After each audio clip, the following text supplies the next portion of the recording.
Hello guys, welcome to my channel Sikarwa Study Point. Today I'll teach first chapter in prose, My Struggle for an Education, written by Booker T. Washington. आज मैं आपको prose का first chapter my struggle for an education written by Booker T Washington पढ़ाऊँगी। पहले हम chapter पढ़ने से पहले राइटर के बारे में कुछ जान लें कि वॉकर टी वॉशिंगटन कौन थे। Walker T Washington was born in 1836 a slave hut in USA। Booker T Washington का जो जन्म था वो यूएसए में स्लेव हट में हुआ 1836 में। स्लेव हट यानी कि गुलामों का कबीला जिसे बोलते हैं।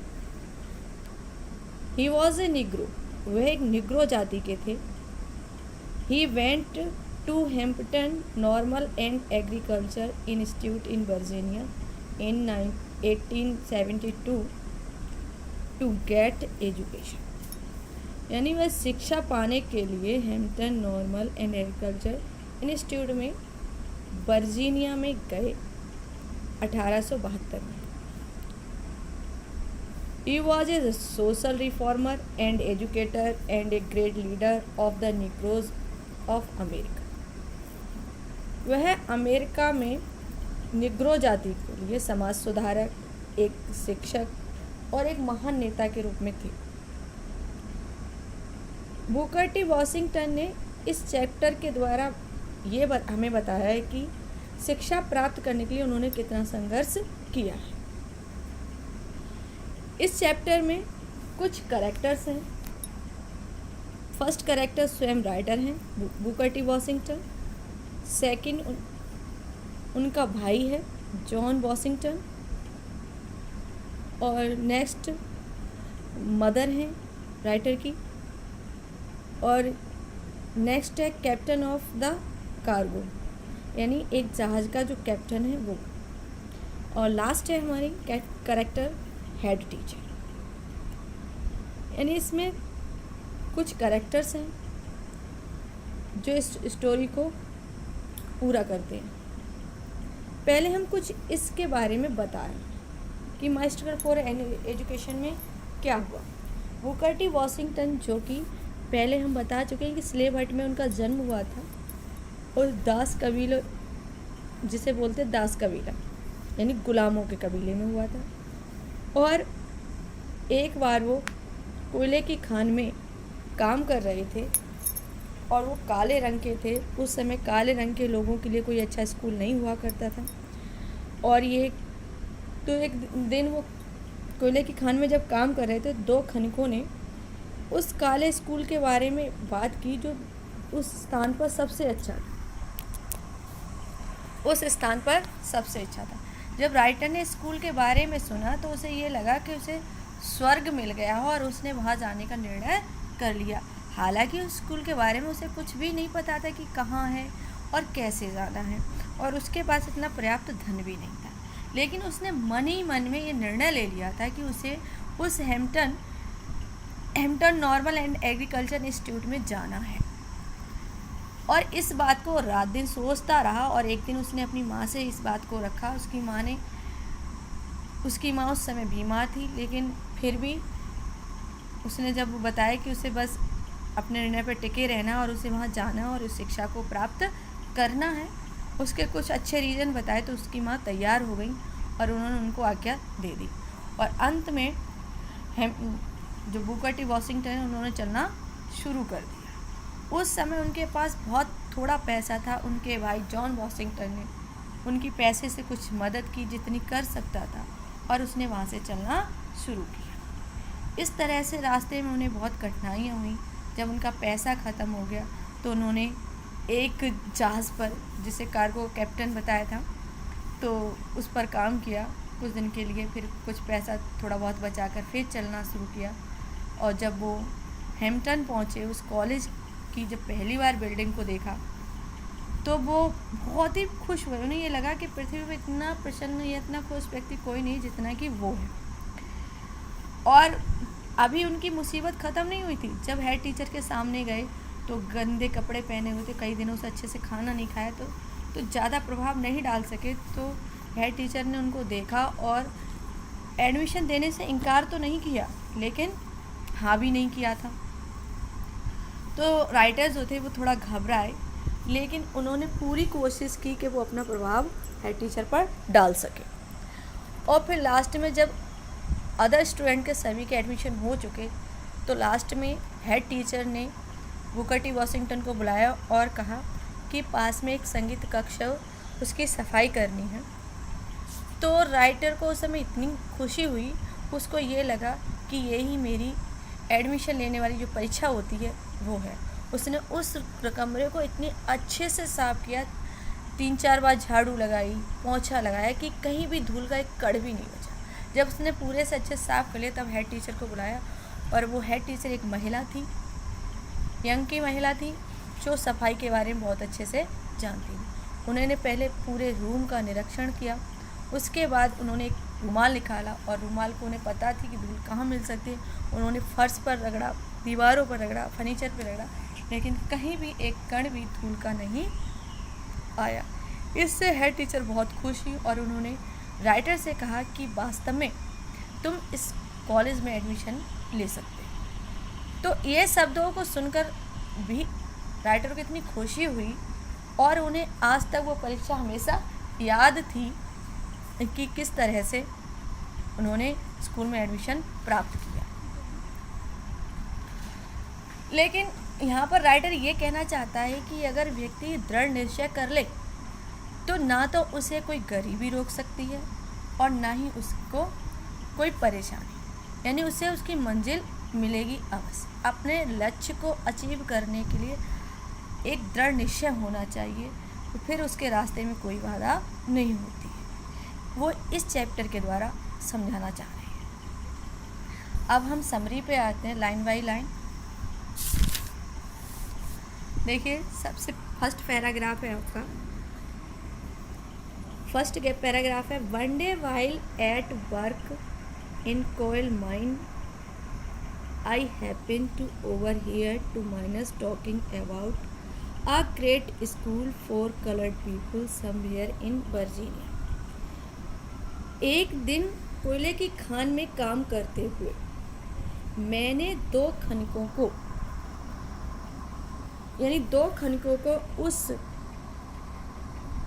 यानी कलर्ड पीपल का मतलब वही अश्वेत यानी काले लोगों के बारे के लिए एक ऐसे महान स्कूल के बारे में बातचीत करते हुए सुना जो कहीं वर्जीनिया में था। This was the first time, ये पहला समय था, that I had ever heard anything about any kind of school or college that was more pretence than the little coloured school in our town. ये पहला समय था कि मैंने इस प्रकार के स्कूल या कॉलेज के बारे में कुछ सुना था जो हमारे कस्बे के अश्वेत स्कूल यानी काले लोगों के स्कूल से अधिक शानदार था। As they went on describing the school, जैसे जैसे वे स्कूल का वर्णन करते गए, it seemed to me that it must be the greatest place on earth. जैसे जैसे वो स्कूल का वर्णन करते गए तो मुझे लगा कि ये पृथ्वी पर सबसे अच्छा स्थान होगा। Not even having presented more attraction for me at that time than did the Hampton Normal and Agricultural Institute in Virginia about which these men are talking. स्वर्ग भी मुझे इतना आकर्षित नहीं कर सकता था उस समय जितना कि वर्जीनिया का हैम्पटन नॉर्मन एंड एग्रीकल्चर संस्था मुझे आकर्षित कर रही थी, जिसके बारे में ये लोग बातचीत कर रहे थे। I resolved at once to go to that school although I had no idea where it was or how many miles away or how I was going to reach it. मैंने तुरंत उस स्कूल में जाने का निर्णय ले लिया, बल्कि यानी हालांकि मुझे ये भी नहीं मालूम कि वह कहाँ था, कितनी दूर था और वहाँ कैसे पहुँचना था। I was on fire constantly with one ambition, and that was to go to Hampton. मेरे अंदर एक लगातार महत्वाकांक्षा जलती रही कि मुझे हैम्पटन जाना है। This thought was with me day and night, और ये बात रात दिन मेरे अंदर बनी रही। अब नेक्स्ट पैराग्राफ है हमारा। In the fall of 1872 I determined to make an effort to get there. 1872 के पतझड़ में, यह फॉल है तो वो पतझड़ है, फॉल का अर्थ पतझड़, मैंने वहाँ जाने का निर्णय कर लिया। My mother was troubled with a grave fear. Troubled means परेशान। मेरी माँ जो एक गंभीर डर से परेशान थी। That I was starting out on a wild goose chase, कि मैं एक निरर्थक प्रयास करने जा रहा था। एट एनी रेट, किसी भी तरह। I got only a half hearted consent from her that I have, has की जगह हैव है भाई, सॉरी, हैज, आई हैज की जगह हैड है।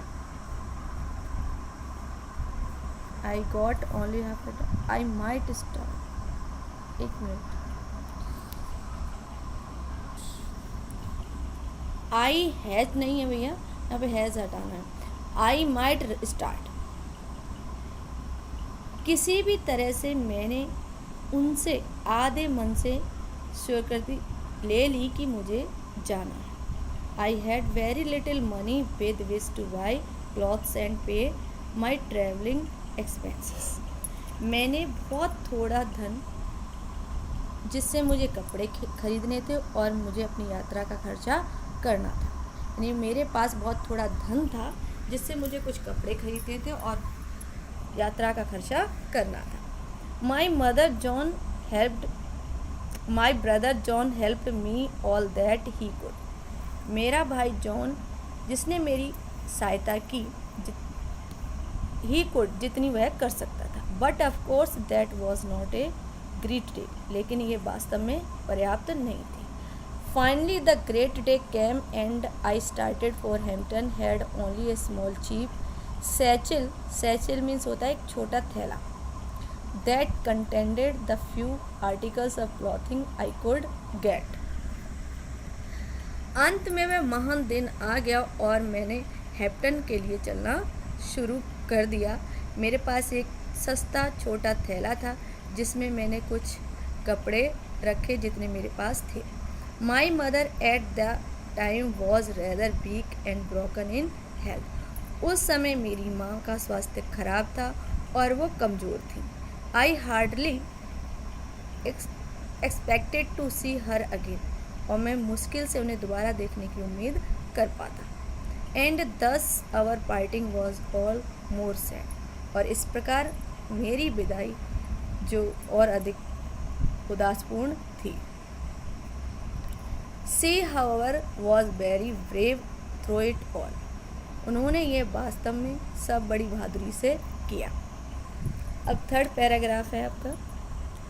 The distance from Malden to Hampton is about 500 miles. Malden से हैम्पटन की दूरी लगभग 500 मील है।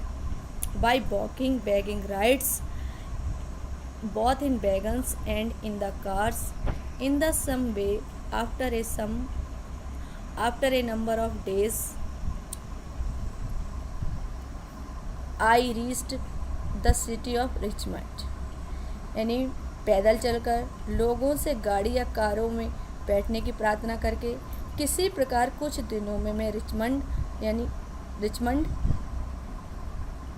पहुंचा, यानी Virginia, about 82 meals from Hampton. Richmond यानी जो वर्जीनिया में था वहाँ पर पहुंचा, और जो लगभग हैम्पटन से 82 मील थी।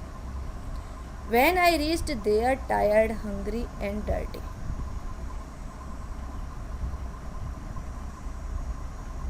It was late in the night. जब मैं वहाँ पहुँचा तो काफ़ी रात हो चुकी थी और मैं थका हुआ था, भूखा था और गंदा भी हो गया था।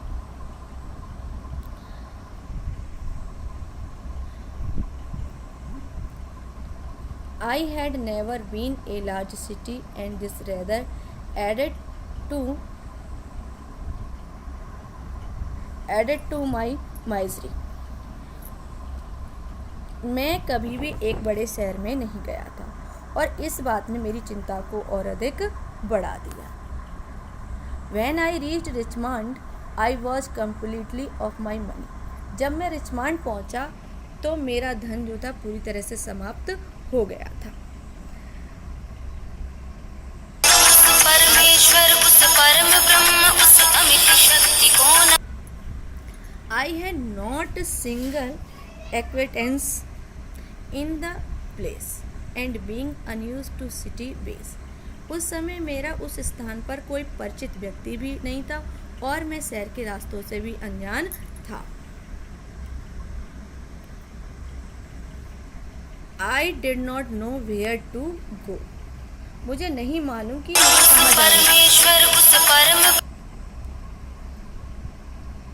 कहाँ जाना है। I asked at several places for lodging, but they all wanted money. मैंने कई लॉजिंग में ठहरने स्थानों पर ठहरने के लिए पूछा, लेकिन वे सब धन चाहते थे। And that was what I did not have, जो कि मेरे पास नहीं था। Knowing nothing else better to do walk the street. यानी जब मुझे कुछ भी समझ में नहीं आया, यानी मैं क्या करूं, ये बात मेरी समझ में जब नहीं आई तो मैं लगातार गलियों में ही चलता रहा। Next paragraph. I must have walk the street till after midnight. लगभग आधी रात के बाद भी मैं गलियों में ही चलता रहा। At last I became so exhausted that I could walk no longer. अब मैं इतना थक गया था कि अब मैं ज़्यादा नहीं चल सका। I was tired, I was hungry, I was everything but discouraged. मैं थका हुआ था, भूखा था, मेरे पास सब कुछ था, लेकिन निराशा नहीं थी। Just about the time when I reached extreme physical exhaustions, I came upon a portion of street where the broad sidewalk was considerably elevated.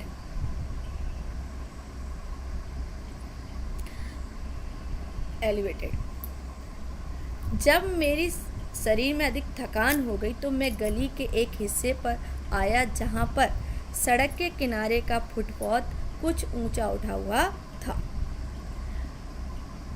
I waited for a few minutes till I was sure that no passerby could see me. मैं कुछ minute के लिए वहाँ ठहरा और इंतज़ार किया तब तक कि कोई राहगीर मुझे न देख ले। And then crept under the sidewalk and lay for the night on the ground with my satchel of clothing for a pillow. और साइडवॉक मतलब थोड़ा उठा हुआ था तो नीचे जगह खाली थी, तो जो राइटर था वो उसके नीचे सरक गया और तब वो साइडवॉक के नीचे सरक गया और ज़मीन पर अपने कपड़ों से भरे हुए थैले का तकिया बनाकर रात में वहीं पर लेट गया। Nearly all night I could hear the tramp of feet over my head. लगभग पूरी रात में अपने सिर के ऊपर पैरों की आवाज़ सुनता रहा। The next morning I found my self somewhat refreshed. अगली सुबह जब मैं जागा तो मैंने अपने आप को कुछ तरोताज़ा पाया। But I was extremely hungry, लेकिन मैं बहुत अधिक भूखा था। As soon as it became light enough for me to see my surroundings. जैसे जैसे प्रकाश होता गया और जिससे मैं पर्याप्त रूप से अपने चारों ओर देख सका। I notice that I was near a large ship. मैंने देखा कि मेरे पास एक बड़ा जहाज था। It seemed to be unloading a cargo of pig iron. Pig iron होता है कच्चा लोहा, कि ऐसा लग रहा था कि उससे कुछ कच्चा लोहा उतारा जा रहा था।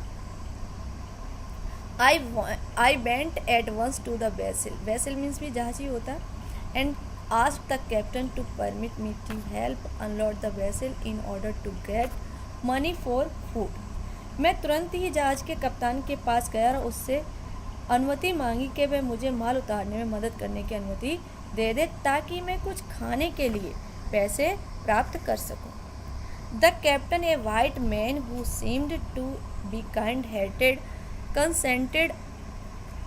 कप्तान जो एक सफ़ेद रंग का व्यक्ति था, यानी गोरा था, जो एक दयालु प्रतीत हो रहा था, उसने अनुमति दे दी।